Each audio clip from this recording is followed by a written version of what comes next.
At sa iba pang balita, nakaalerto na ang mga operatiba ng iba't ibang law enforcement agencies upang hindi makalabas ng bansa ang 3 puganteng Chinong pinatakas ng isang armadong grupo mula sa piitan ng 13 Martires, Cavite. Ang mga suspects ay miyembro umano ng isang malaking drug syndicate na nakabase sa Hong Kong. Si Noel Perfecto nag-uulat.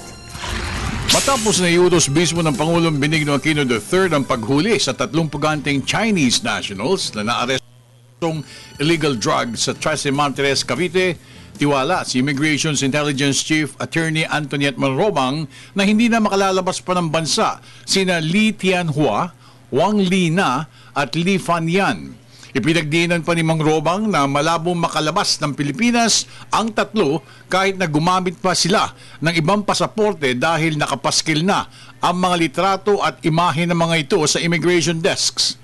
Immediately after sila po ay nakatakas at natanggap ng Bureau of Immigration ang information, the Commissioner ordered their inclusion in the alert list of the Bureau, essentially an instruction to all immigration personnel in all our reports to be on the lookout for the 3 Chinese nationals. Ito po'y pinagpatibay lalo ng order ng ating Secretary of Justice kung saan po dinedirect ang aming immigration officers to be on the lookout at to detain and turn over itong 3 ito kung sila po ay mai-encounter sa kahit ano pong port dito sa ating bansa. Todo alerto naman ang lahat ng BID, Philippine Coast Guard at PNP para sa posibleng pag-aresto sa 3 puganteng inchik. Samantala, matapos na makulong ng 19 na taon sa bilibid, idideporta na ngayong araw na ito sa Estados Unidos si Stephen Mark Wisenhunt via PAL Philippine Airlines. Si Wisenhunt ay nahatulan ng pagiging isang undesirable alien matapos na makapatay ito noong Setyembre 23, 1993. Ang kaso niya, moral turpitude.